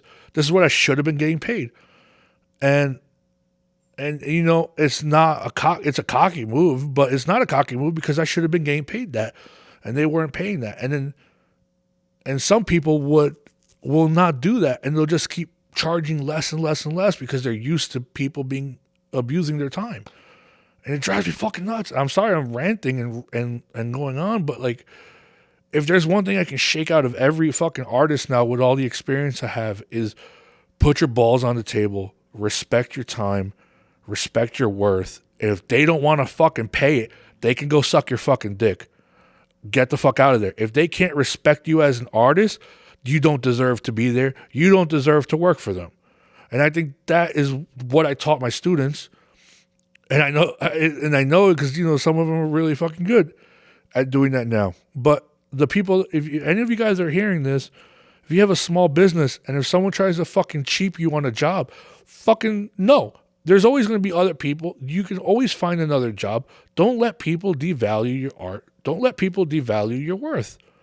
I'm fucking sick of it because it's happened to me for so fucking long, and I don't want to see it happen to people. You know how frustrating it is, like, to be working next to like good buddies, and I see them getting underpaid, horribly underpaid, and they're there all the time, but because they're young and they're scared to say anything, they suck it up and they take it. And I have nothing against them for that. I get it. You guys, like, some people just don't have that. Like, some people just need it, and I understand it. You don't want to risk it. I get it. It's a risk. It's a huge risk to put your balls on the table like that, but you need to do it. You need to show whoever it is that's buying your work, taking your work, small business, art, if you're commissioning work, you need to value your shit. You need to be better at it, and you need to be confident. And that's something that, as an artist growing up, I never fucking learned. I'm confident in my skill set because I've grown up only doing this one fucking thing. But I've never been confident in my worth until I learned the hard way, because all I ever did this was out of passion and love. Though I never put worth, I never put value to it. Anytime I had free time, I did this because I wanted to do it. Now I have to get paid. So now I have to switch. Even doing this Lift Evil stuff. I hate it that a couple years ago I had to up the price for shirts to $25. But I have to keep up with the market, to keep up with price of ink. And then sometimes there's not a design on the front and the back. But you guys know how much work goes into just doing one design on the front? That Odin design took me a year. Not a whole year drawing it, but it festered for a year because I had to redraw. I redrew it like 4 fucking times. Some shirts that have a front and back, I draw in like fucking a day. Some shirts take me forever to draw, but nobody sees that. Nobody understands that.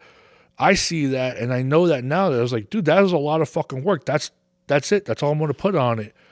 And people don't see that. And then I'll get people go, bro, oh, dude, I fucking hate this. And you can guys see this in the comments. I would totally fucking buy this if it had a fucking back design on it. Dude, I'm sorry. That's the fucking art. If you can't appreciate it, and this is me being a stuck-up artist right now, and I apologize. I don't actually apologize. I'm sorry. I put time into that fucking design. I feel like as an artist, feel like that's the design that should go on the shirt. I don't think I should put anything else on the shirt. I don't feel it needs anything else on the shirt. And for you to fucking tell me, hey, I would totally have bought it if you put a back design on it as well. No, you just want fucking more for the value of your money. I understand that. You just want more. You can't appreciate what's there. Fuck you. I'm sorry. That's it. You know what I mean? Like, yeah, customer's always right. No.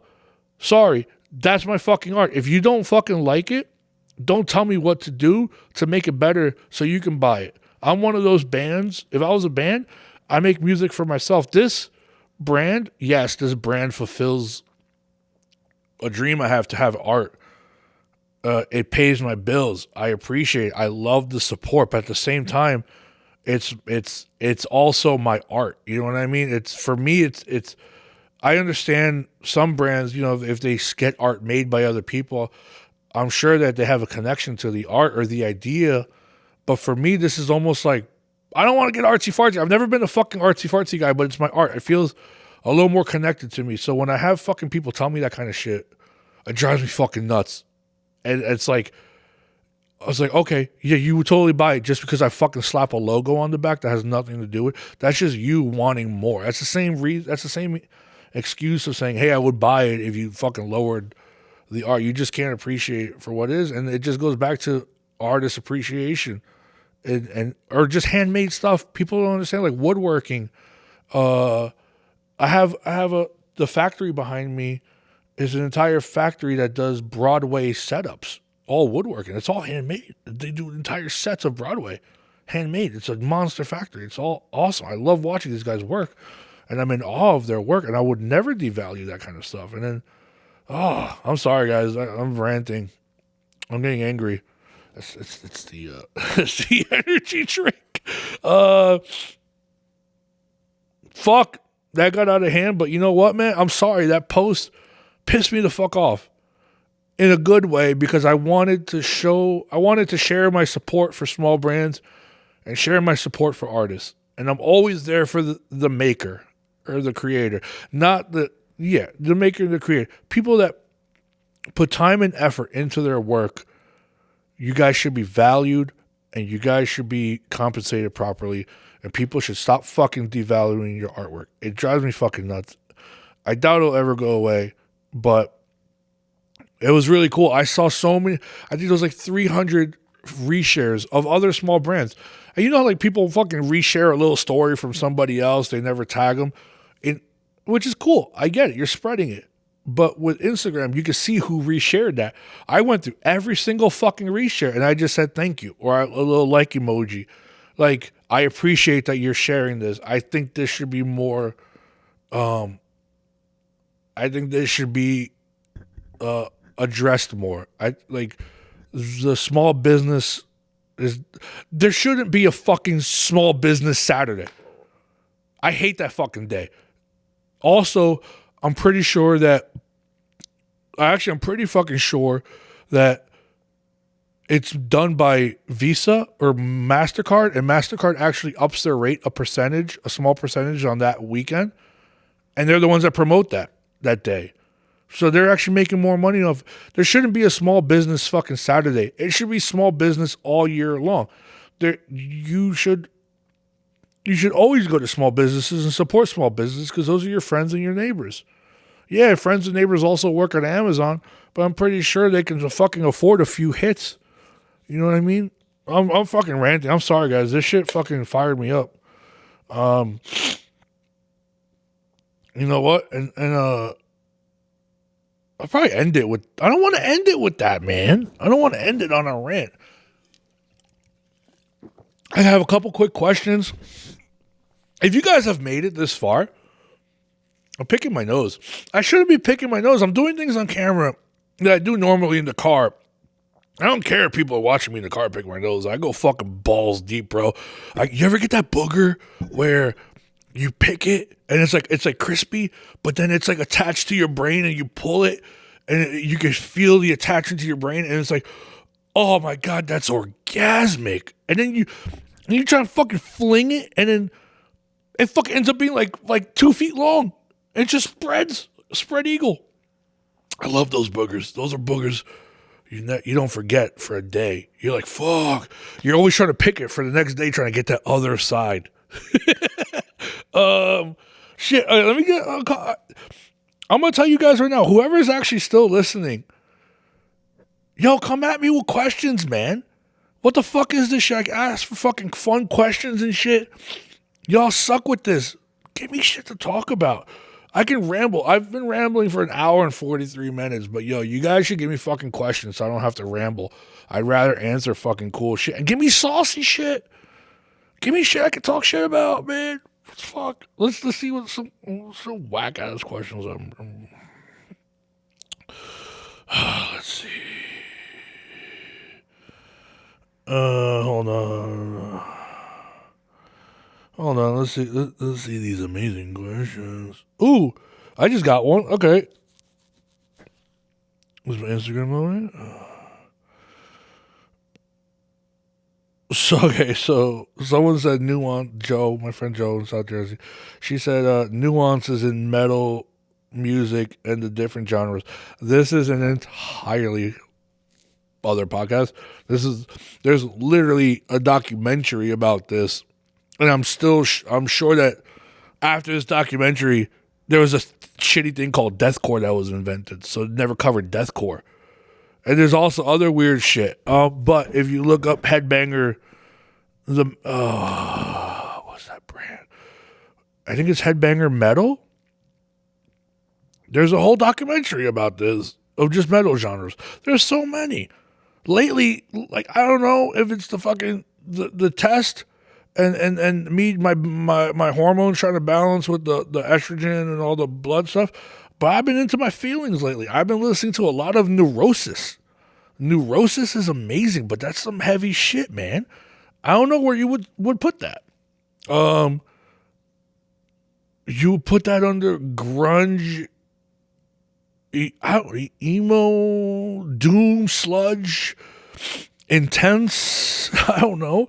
I could tell you though, the one genre that's pretty easy to talk about is where you put the Misfits, and the Misfits just go in the shitty pile. So there's a bucket called shit, and you put the Misfits over there. And you take Nirvana out of Dave Grohl, and you put Nirvana in there, but you keep Dave Grohl because Dave Grohl is awesome. You put Bon Jovi in there. You put the Beatles in there.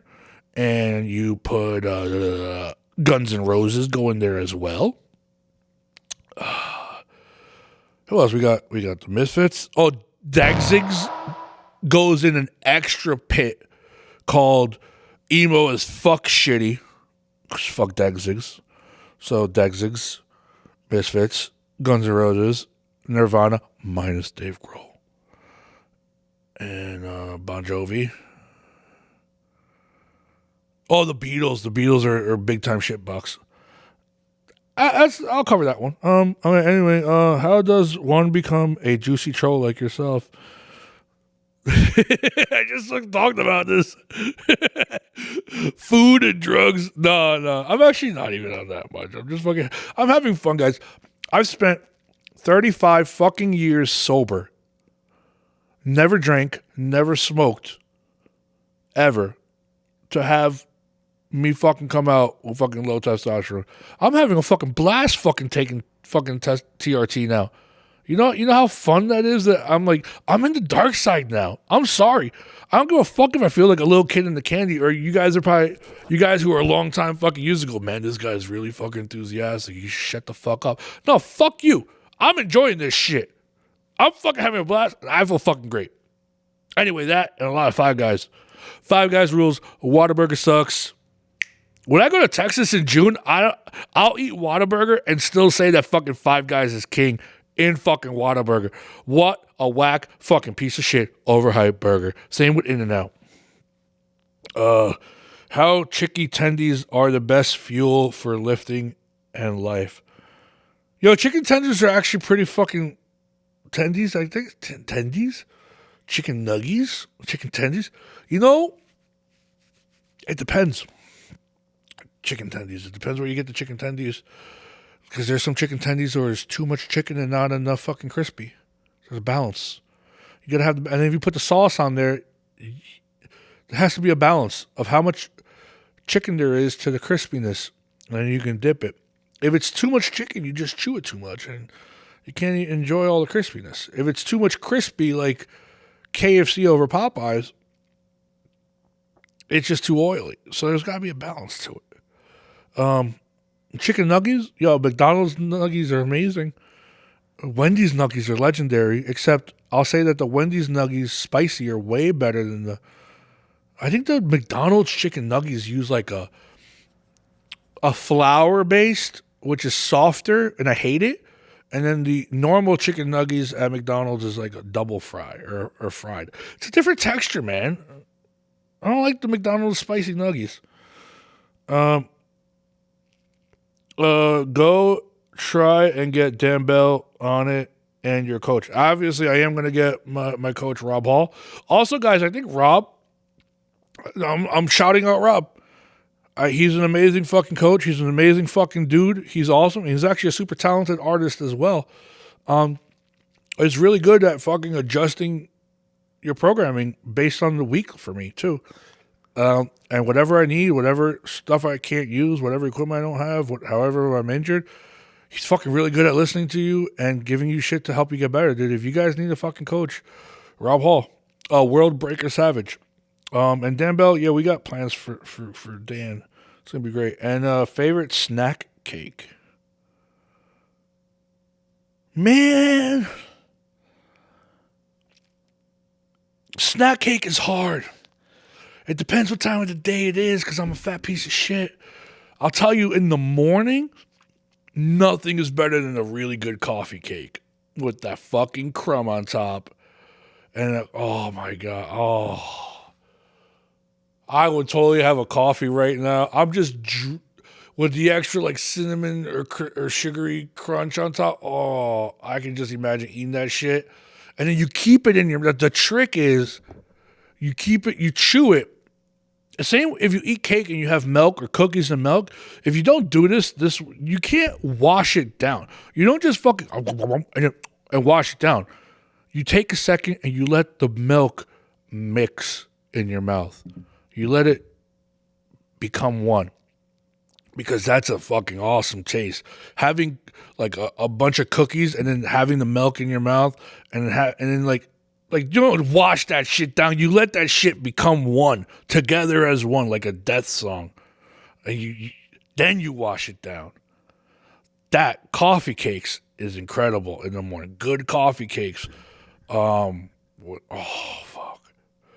Zebra cakes are amazing. Oh, I love zebra cakes. We're talking cakes here only, so I mean I have a ton. But zebra cakes are great. Oh. There's also the black and white cookies is not a cake. That's a cookie. I love my cookies. Zebra cake. I love zebra cakes, bro. I love that shit. What other snack cake? What do we got? The devil rolls are great. They're talking about that on the Mastonomics podcast, and I was dying when he talked about the you put your teeth on the plastic and you eat the extra chocolate that's on the roll on the plastic. If you don't do that, then you shouldn't be fucking watching this podcast. I'm sorry. That's fat level shit. That's shit I grew up on. Fuck, I want to go to a bodega right now and just get some. It's always funny every time. Like I grew up. I'll leave it at this. This is how fucking fat I was. I was always old enough to buy people drinks, right? I was always old enough. I was always the guy to go in there and buy the drinks. Or whenever we got older, whenever we went to a bodega in college or whatever, hanging out, the whole goal was to get fucking liquor. My buddies would get liquor. They would get blunt wraps just to fucking smoke. Whatever the fuck they would do, they would get it. I was always in there on a different mission. I was in there for the food. I was in there. And you know what, man? You go to the cheap, like, snack aisle. If it's a good bodega, you always look at the plátano chips first, the plantain chips. And they have some really good ones now. Oh, my God. Some fucking, like lemon lime with a little hint of jalapeno. Oh, right? Anyway, you got, if you're in a salty mood, you go for the fucking plátano chips. Because, yo, amazing. But then if you're in a snacking mood, you know what I don't like? I don't like fucking glazed rolls, because in the summer that glaze is like a jizz bomb on your hand. And I don't like glaze. I'm not a glaze guy. I'm not, was it like a Cinnabon or a glazed roll? Fuck that. Throw that shit out. I want the frosted chocolate stuff. Oh, well, is Cosmic Brownie a cake? I like Cosmic Brownies. I'm going to call them a cake. Cosmic Brownies are great. I'm literally this is how fat I am. I'm visualizing the snack aisle right now. There is the zebra cakes. There's the coffee cakes. Coffee cakes are always on top next to the fucking snacks. there's these other Nutty Butters. Oh my God, Nutty Butters, because they have the wafer in them, and then they have the soft, and then they have the chocolate, and then it's glazed over. So there's like a crunch factor, a sponge factor, a hard shell cracking. The textures to this fucking thing are incredible. And then if you get a good snap on them, oh my God, it's airy. It's like a Kit Kat, but you know, a Kit Kat's really dense, and this has other layers. This has like the softer layers to it. It's all about the textures. It's all about the attack on your palate and your senses when you go for, like the other day. I'll leave it with this.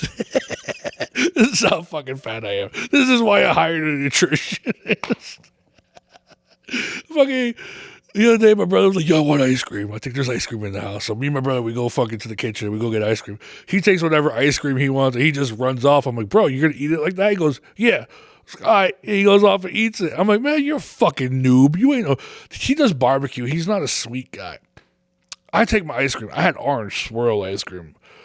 Orange swirl ice cream just has a lighter effect to it, right? A lighter taste to it.